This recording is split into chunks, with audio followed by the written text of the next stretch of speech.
प्यारे दोस्तों, बम्पर पदों पर वैकेंसी निकल के आ रही है सिपाही भर्ती में, जिसमें ए टू जेड जानकारी के साथ समझाने की कोशिश करेंगे। कब किसका फॉर्म भरा जाएगा, कब इसका लास्ट डेट है, चयन प्रक्रिया क्या है, क्वालिफिकेशन क्या रही।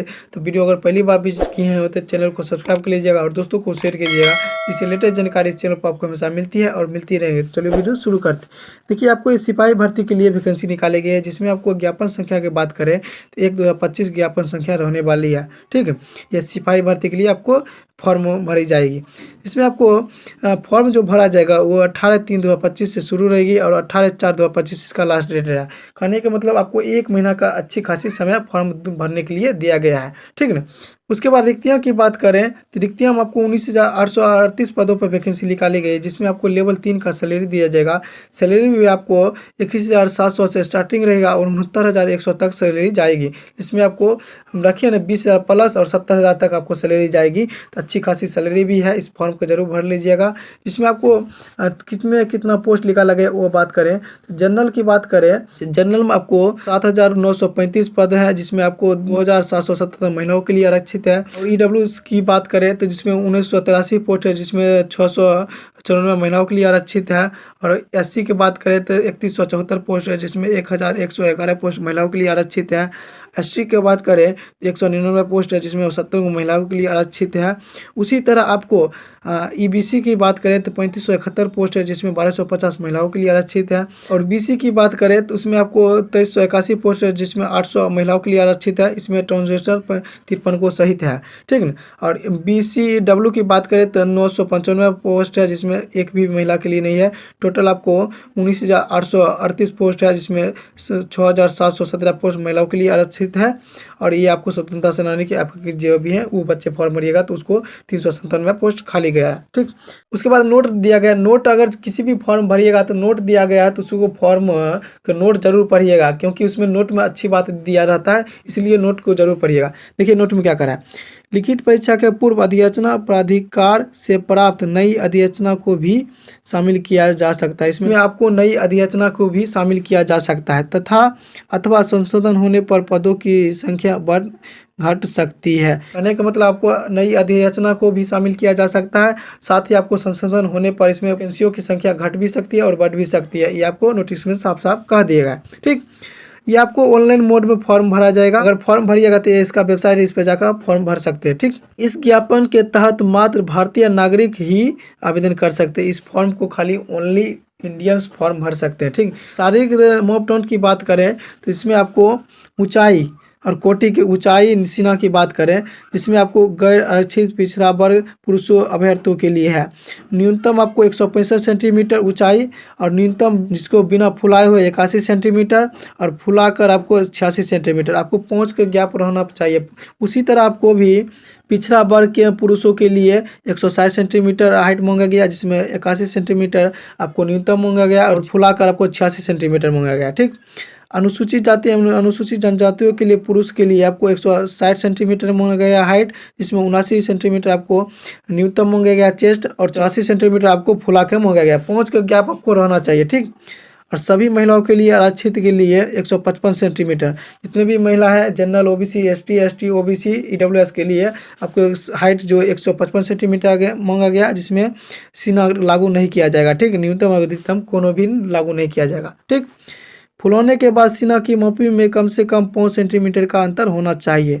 आपको कह दिए हैं पहले कि फुलाकर और बिन फुलाकर में आपको 5 सेंटीमीटर का अंतर होना चाहिए। सभी वर्गों की महिला अभ्यर्थियों के लिए न्यूनतम वजन 48 kg होना आवश्यक है। कहने का मतलब न्यूनतम वजन आपको 48 kg होना चाहिए, उससे आपको ज़्यादा रहेगा, लेकिन न्यूनतम आपको 48 kg रहना चाहिए कम से कम। ठीक। और ट्रांसजेंडर के भी यही सेम क्राइटेरिया रहने वाली है। महिला के जो भी होगी वही ट्रांसजेंडर के लिए भी रहेगी। ठीक। शैक्षणिक योग्यता की बात करें तो इंटर पास से हैं तो 10+2 तो इस फॉर्म को भर सकते हैं। ठीक। उम्र सीमा की बात करें, इसमें गैर आरक्षित के लिए न्यूनतम 18 वर्ष और अधिकतम 25 वर्ष, मतलब जनरल के लिए है आप 18 से 25 वर्ष के हैं तो इस फॉर्म को भर सकते हैं। ठीक। उसी तरह आपको पिछड़ा वर्ग के लिए 2 वर्ष के लिए छूट दिया जाएगा, जिसमें 18 से 27 वर्ष के लिए आपको फॉर्म भरने के लिए दिया गया है, ठीक। अब पिछड़ा वर्ग एवं अत्यंत पिछड़ा वर्ग के लिए 3 वर्षों के लिए छूट दिया गया है, जिसमें 18 से 28 वर्ष के लिए है, तो इस फॉर्म को भर सकते हैं। इसी तरह आपको अनुसूचित जाति अनुसूचित जनजातियों के पुरुष और महिला दोनों हैं, ट्रांसजेंडर है, तो अधिकतम आपको 5 वर्षों के लिए छूट दिया जाएगा, जिसमें आपको 18 वर्ष से लेकर 30 वर्ष के लिए फॉर्म भरा जाएगा। और उसी तरह आपको विहित अधिकतम उम्र सीमा में सभी आरक्षण कोटि के गृह रक्षकों को 5 वर्षों की छूट दी जाएगी, ठीक। उसके बाद देखिए क्या कह रहा है, जाति के आधार पर आरक्षण का लाभ बिहार के मूल निवासी अभ्यर्थियों को ही दिया होगा। कहने का मतलब आरक्षण जो मिलेगा वो जो भी बच्चे फॉर्म भरिएगा वो बिहार से फॉर्म भरिएगा तो उसी बच्चों को आरक्षण का लाभ मिलेगा, अदर किसी को लाभ नहीं मिलेगा, ठीक। आवेदन में दिया गया अस्थायी पता ही आरक्षण के प्रयोजन के लिए अस्थायी निवास अनुमान होगा। कहने का मतलब आवेदन जो कीजिएगा उसमें जो अस्थायी पता दीजिएगा वही आपको मौन होगा, ठीक। आरक्षण के लिए अभ्यर्थियों को अस्थायी आवासीय प्रमाण पत्र प्रस्तुत करना अनिवार्य होगा। कहने का मतलब आरक्षण आप लीजिएगा तो आवासीय लगाइएगा तभी आपको आरक्षण मिलेगा, अन्यथा नहीं मिलेगा, ठीक। उसके बाद देखिए आरक्षण कोटि की बात करें तो ऑनलाइन आवेदन आरक्षण कोटि होंगे, जिसमें कोटि कोड दिया गया है। इसमें एससी की बात करें तो 2 कोटि है, एसटी की बात करें 3 कोटि है, ईबीसी के 4 कोटि में, बीसी के 5 कोटि में और ईडब्ल्यूएस को 7 कोटि में काउंट किया गया है, ठीक। उसके बाद देखिए प्रथम चरण में क्या करें, लिखित परीक्षा होगा। प्रथम चरण जो रिटर्न एग्जाम होगा उसमें लिखित परीक्षा होगा, जिसमें आवेदनों के संग्रह में उपरोक्त पुरुषों की समीक्षा की जाएगी, ठीक। इसमें आपको जो अलग अलग तरह की आपको एग्जाम होने वाली है, इसमें नॉर्मलाइजेशन की पद्धति अपनाते हुए परीक्षा फल आपको तैयार किया जाएगा, ठीक ना। उसके बाद इसमें लिखित जो परीक्षा होगा उसमें आपको 10th लेवल से क्वेश्चन रहने वाली है, all to all 10th question से आपको रहने वाली है। और फॉर्म भरिएगा तो ये वेबसाइट इस पर फॉर्म भर सकते हैं। जिसमें आपको प्रश्न की बात करें तो 100 प्रश्न रहेगा, जिसमें 100 प्रश्न हो गए, ठीक ना। जिसमें आपको 2 घंटे के समय दिया जाएगा। ये ओमार बेस्ड सीट रहने वाली है और 2 पालियों में होगी। इसमें नॉर्मलाइजेशन पद्धति अपनाते हुए परीक्षा फल आपको तैयार किया जाएगा, ठीक। इसमें आपको कह रहा है लिखित परीक्षा में 30% से कम अंक प्राप्त करने वाले अभ्यर्थियों साहित्य दक्षता के लिए असफल घोषित किया जाएगा। मतलब ये हुआ कम से कम 30% आपको नोटना पड़ेगा। 30% से आप कम नोटते हैं तो इस परीक्षा के फल के बाद जो शारीरिक दक्षता होगा उसमें आप भाग नहीं ले सकते हैं, ठीक ना। इसलिए कम से कम आपको 30% अंक लाना अनिवार्य होगा, ठीक। उसके बाद देखिए आपको 5 गुना अभ्यर्थियों को शारीरिक दक्षता परीक्षण हेतु किया जाए। कहने का मतलब आपको जो वैकेंसी निकालेगी उसका 5 गुना आपको बुलाया जाएगा शारीरिक दक्षता के लिए, ठीक। उसके बाद देखिए लिखित परीक्षा अंतिम मेधा सूची का आधार नहीं होगा। लिखित परीक्षा केवल शारीरिक दक्षता परीक्षा के लिए क्वालिफाई होगा। कहने का मतलब जो लिखित परीक्षा होगा उसमें आपको मेधा सूचित नहीं बनाई जाएगी, ये आपको खाली क्वालिफाइंग के लिए है, शारीरिक दक्षता में पास करने के लिए, ठीक। रिटन एग्जाम होने के बाद आपको द्वितीय चरण में पीटी होगा। पीटी में आपको एक बात कहा गया है, इसमें आप साफ साफ पढ़ लीजिएगा। लिखित परीक्षा के आधार पर पात्र उम्मीदवार को निर्धारित अनुपात में शारीरिक दक्षता परीक्षा के लिए बुलाया जाएगा। जो रिटर्न एग्जाम पास कर लीजिएगा 30% के बाद, उसके बाद शारीरिक दक्षता के लिए आपको बुलाया जाएगा, ठीक। अभ्यर्थियों की शारीरिक दक्षता परीक्षा में सम्मिलित होना एवं इसमें सफल होना अनिवार्य होगा। लिखित परीक्षा के बाद इसमें भी आपको सफल होना अनिवार्य होगा, ठीक। नंबर देखिए शारीरिक दक्षता के न्यूनतम निर्धारित मानदंड में कोई छूट अनुमान नहीं होगा। कहने का मतलब इसमें आपको छूट नहीं दिया जाएगा, ठीक। 4 नंबर देखिए महत्वपूर्ण है, महिला अभ्यर्थियों की शारीरिक दक्षता परीक्षा के समय गर्भवती न होने का घोषणा पत्र देना अनिवार्य होगा। कहने का मतलब जो भी महिला फॉर्म भरिएगा उस फॉर्म को फिजिकल में आपको गर्भवती अगर है उसमें लिफाफा देकर आपको देना पड़ेगा सबूत, ठीक। गर्भवती महिलाओं को शारीरिक दक्षता परीक्षा में भाग लेने की अनुमति नहीं है। जो भी गर्भवती महिला है उसको भाग लेने की इसमें अनुमति नहीं दिया गया है, ठीक। और जो पीटी होगी वो आपको 100 अंकों की होने वाली है, ठीक ना। उसके बाद आपको शारीरिक दक्षता में जो दौड़ होगा वो अधिकतम आपको 50 अंक रहने वाली है, जिसमें सभी कोटि के पुरुषों के लिए 1 मील या 1600 मीटर या 1.6 किलोमीटर अधिकतम आपको 6 मिनट में लगाना पड़ेगा। इसमें आपको 5 मिनट से कम में लगाते तो आपको 50 अंक दिया जाएगा। 5 मिनट से 5 मिनट 20 सेकेंड तक आप लगाते हैं तो आपको 40 अंक दिया जाएगा। और 5 मिनट 20 सेकेंड से अधिक एवं 5 मिनट 40 सेकेंड के बीच लगाते हैं तो आपको 30 अंक दिया जाएगा। और 5 मिनट 40 सेकेंड से अधिक एवं 6 मिनट तक लगाते हैं तो आपको 20 अंक दिया जाएगा, ठीक ना। जिसमें आपको कह दिया गया है 6 मिनट से अधिक समय लेने वाले पुरुष अभ्यर्थियों को असफल घोषित किया जाएगा। कहने का मतलब अगर 6 मिनट से ज़्यादा समय लेते हैं तो आपको असफल घोषित कर दिया जाएगा, ठीक। उसी तरह आपको सभी महिला कोटि के लिए है 1 किलोमीटर आपको 5 मिनट में लगाना पड़ेगा, ठीक ना।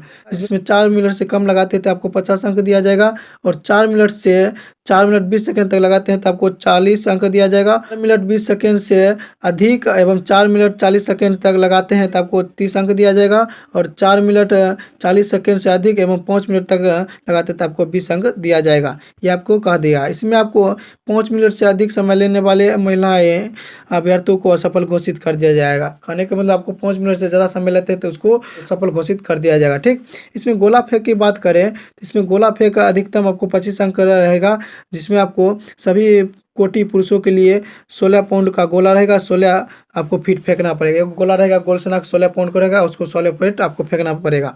अगर मान लीजिए 16 फीट से 17 फीट फेंकते हैं तो आपको 9 अंक दिया जाएगा। और 17 फीट से ज़्यादा 18 फीट फेंकते हैं तो 13 अंक दिया जाएगा। और 18 फीट से ज़्यादा 19 फीट फेंकते हैं तो आपको 17 अंक दिया जाएगा। और 19 फीट से ज़्यादा 20 फीट फेंकते हैं तो 21 अंक दिया जाएगा। और 20 फीट से ज़्यादा फेंकते हैं तो आपको 25 अंक दिया जाएगा। इसमें आपको 16 फीट से कम फेंकने वाले पुरुष अभ्यर्थियों को सफल घोषित कर दिया जाएगा। इसमें 16 फीट से कम फेंकिएगा तो वो सफल घोषित कर दिया जाएगा। और सभी महिला कोटियों के लिए भी है 12 पाउंड का गोला, न्यूनतम 12 फीट आपको फेंकना पड़ेगा। मतलब 12 पाउंड का गोला रहेगा, उसमें 12 फीट आपको फेंकना पड़ेगा। जिसमें आपको 12 फीट से 13 फीट फेंकते हैं तो आपको 9 अंक दिया जाएगा। और 13 फीट से ज़्यादा 14 फीट फेंकते हैं तो आपको 13 अंक दिया जाएगा। और 14 फीट से ज़्यादा 15 फीट फेंकते हैं तो आपको 17 अंक दिया जाएगा। उसी तरह आपको 15 फीट से ज़्यादा 16 फीट फेंकते हैं तो 21 अंक दिया जाएगा। और 16 फीट से ज़्यादा फेंकते हैं तो आपको 25 अंक दिया जाएगा। मतलब फिजिकल में आपको पास होना जरूरी है, जिसमें आपको 12 फीट से कम फेंकने वाले अभ्यर्थियों को असफल घोषित कर दिया जाएगा। इसी तरह आपको ऊंची कूद की बात करें तो अधिकतम आपको 25 अंक रहेगा ऊंची कूद के लिए, जिसमें सभी कोटि के पुरुषों के लिए है न्यूनतम 4 फीट आपको। और 4 फीट मारते हैं तो आपको 13 अंक दिया जाएगा। और 4 फीट 4 इंच मारते हैं तो आपको 17 अंक दिया जाएगा। ठीक ना। उसी तरह आपको 4 फीट 8 इंच मारते हैं तो 21 अंक दिया जाएगा। 5 फीट मारते हैं तो आपको 25 अंक दिया जाएगा। उसी तरह आपको इसमें भी कहा दिया गया है 4 फीट ना कूदने सकने वाले अभ्यर्थियों को सफल घोषित कर दिया जाएगा। और 4 फीट से आपको कम की कूद लगाते हैं तो आपको असफल घोषित कर दिया जाएगा। और सभी कोटि के महिलाओं के लिए न्यूनतम ऊंचाई 3 फीट। 3 फीट मारते हैं तो 13 अंक। फीट 4 इंची मारते हैं तो आपको 17 अंक। 3 फीट 8 इंची मारते हैं तो 21 अंक। और 4 फीट मारते हैं तो आपको 25 अंक दिया जाएगा। इसमें 3 फीट से कम कूदने वाले अभ्यर्थियों को सफल घोषित कर दिया जाएगा। ठीक, उसके बाद आवेदन जो कीजिएगा तो आवेदन इस पर फीस लगेगा। अनुसूचित जाति अनुसूचित जनजाति आरक्षण कोटि के लिए है तो 180 रुपये आपको आवेदन चार्ज लिया जाएगा। और राज्य के मूल निवासी सभी वर्ग कोटि की महिला अभ्यर्थी हैं और ट्रांसजेंडर सहित के लिए आपको भी 180 रुपया लिया जाएगा चार्ज इसमें भी। और सभी शेष कोटि अभ्यर्थियों के लिए 675 रुपया इसमें फॉर्म भरने के लिए चार्ज लिया जाएगा। ठीक ना। देखिए केंद्रीय चयन परिषद सिपाही भर्ती के लिए निकाली गई, जिसमें 10/3/2025 की निकाली गई। देखिए ये पेपर कटिंग भी आपको हम दिखा रहे हैं, जिसमें केंद्रीय संपादकता की पटना के द्वारा नोटिफिकेशन निकाले गए केंद्रीय चयन परिषद सिपाही भर्ती। इसमें भी आपको वही बात कहा दिया गया है। इसमें भी आप समझ लीजिएगा टोटली कितने किसमें पोस्ट है। आरक्षण कोटि की बात करें जिसमें पद महिला के लिए गैर आरक्षित देखिए 79-35 पोस्ट है, जिसमें 27 इसी में तरह को आपको इसमें भी सेम दिया गया है कि आप पेपर भी कटिंग कर पढ़ लीजिएगा। द्वितीय चरण में जो परीक्षा हुआ था उसका 21,351 सिपाही को जो भर्ती निकाली गई, सारी दक्षता की परीक्षा पूरी कर ली गई है। इसमें रिजल्ट आपको जल्द ही जारी कर दिया जाएगा है। ठीक ना। इसमें आपको मैं टोटली जानकारी देने की कोशिश की हूँ, ऑफिशियल वेबसाइट की भी दिखाया हूँ, पेपर कटिंग की भी दिखाया हूँ और चयन प्रक्रिया के साथ। और कोई भी जानकारी आपको मिस ले तो कमेंट कर सकते हैं। ऐसे ही वीडियो देखने के लिए मेरा यूट्यूब चैनल सब्सक्राइब कर लीजिए। Thank you for watching. जय हिंद दोस्तों।